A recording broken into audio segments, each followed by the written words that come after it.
Hey guys, welcome to my Mazda RX-8 channel. My name is Serge, and in today's video I do want to show you guys that the idling issue is now resolved.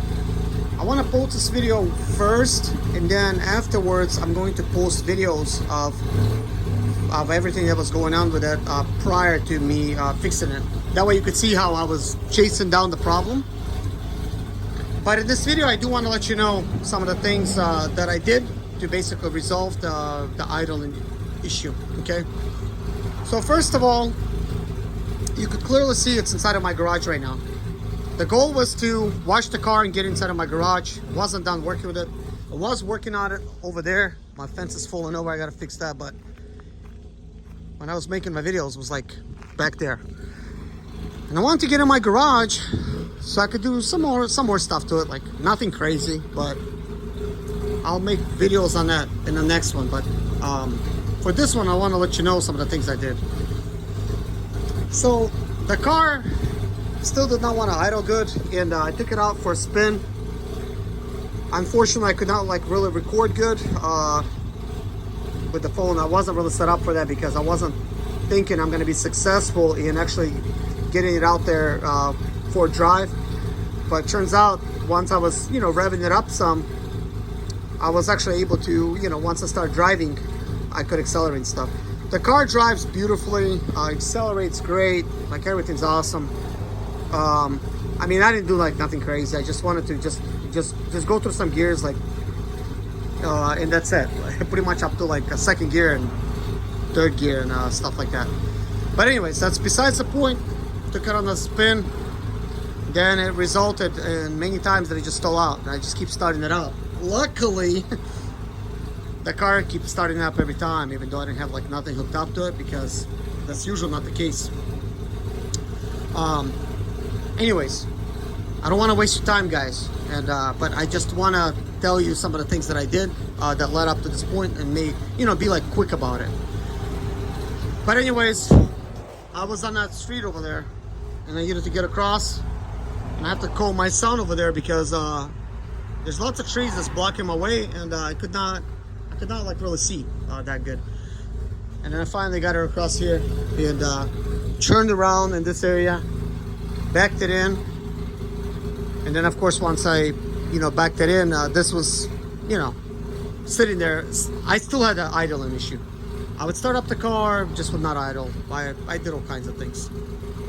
So at this point, I had the car relearn its idle.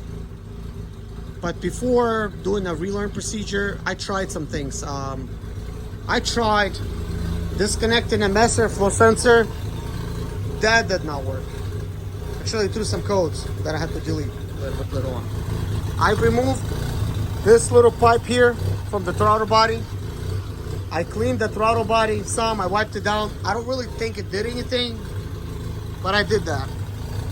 I also installed these elbows a little bit better than the first trial that I was doing. You'll see the video when I posted of me actually installing those elbows. Just I didn't have any oil accessible. I like to just jump in and do things. I wanted to pre-fit them, see if they work, and surprisingly they went inside.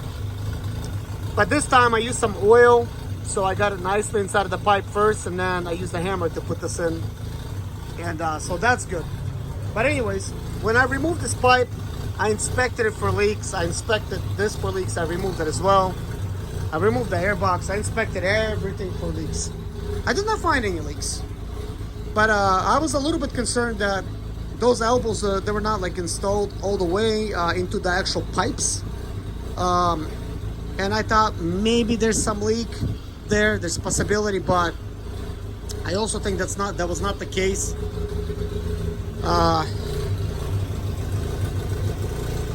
But I tried a couple things. I also tried removing these elbows and put straight up bolts in there. I just used these bolts. They were big enough for me to put them in.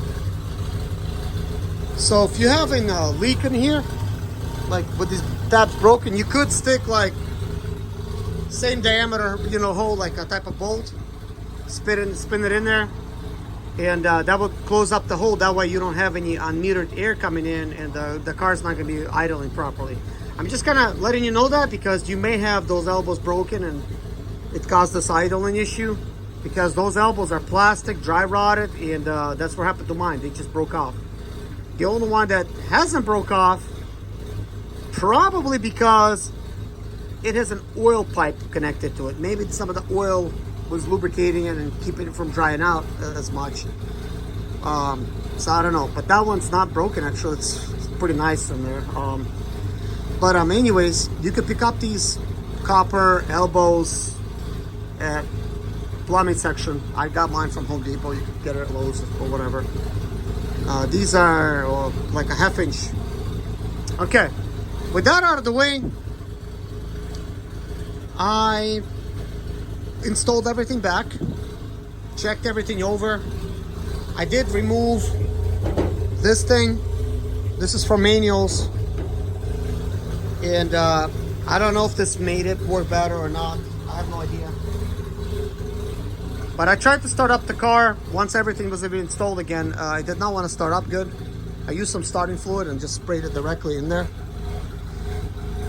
Once I got it started, it did want to quit. The car actually wanted to quit, and what happened is I was trying to hold the idle. Before I started it, this is kind of like important, but I've done that before too, and it did not really help anything. I did a relearn procedure for this car before even starting anything. Well, first I deleted all the codes that it had. So I put the key in there, and I just deleted all the codes that it had. Then I started it up with the codes, and then I deleted it while it was actually operational. I should have deleted them prior to actually starting up the car, but since I tried to start it with a Mazda flow sensor being disconnected, it threw a code. But regardless, I mean, I did actually delete these codes prior to this. It's just those codes came back, obviously. Well, they didn't come back. They're new codes because I tried to start it without the Mazda flow sensor. I was trying everything just to see what gives, you know. And you'll see me trying to hunt this problem down because it is rather annoying. That's why I'm like stating a lot of things that I did, because this may help you. Because hey, it's after all, it's running, right? It's running. It wasn't. And I didn't do nothing major, just the things that I'm telling you. So then I got inside of the car. Prior to starting it up, I needed to reset its idling, and to do that, you put the key in the second position, don't start it, and immediately start pumping the brakes. Do it very quickly for 20 times. You actually don't even have to count it. Just keep hitting it until you see, and you can see the oil gauge. Just gonna come here and show you.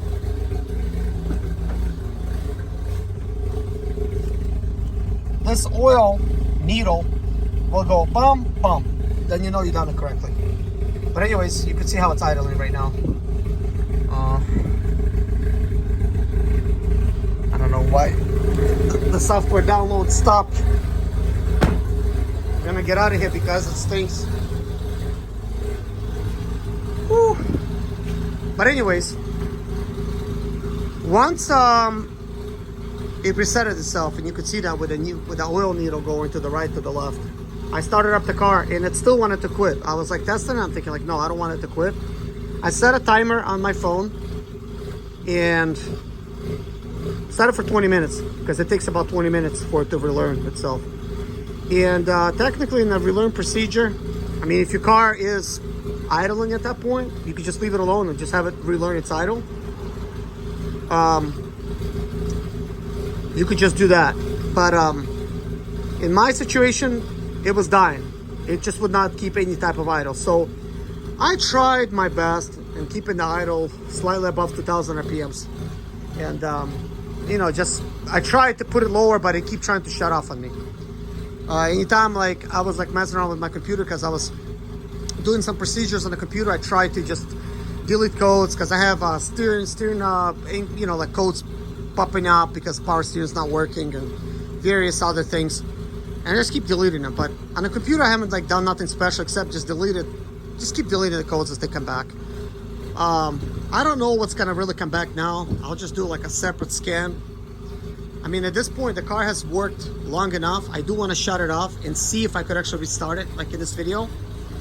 But anyways, once it's been working 10 minutes, what I noticed is I was revving it till 2,000 RPMs, and then RPMs dropped. They dropped like literally right like at 1,000, like it actually wanted to quit. It's like vroom, vroom, like it's just idling, like really strangely. And I tried, you know, putting the gas to give it some more, you know, like idle. It just would not, you know, like was not working. But once I let go of that gas pedal, I noticed it's not shutting off, and that's when I thought like, wow, that's cool. But I'll make a separate video about that, guys. Like this is more like an explanational video, and then I'll also name that video like, you know, step-by-step guide or something, like how everything happened, because I have everything recorded. But anyways, I'm gonna rev it up, and now I'll shut it down. I mean, you could kind of do that so that it, you know, starts up again. Let's see if it starts up again now.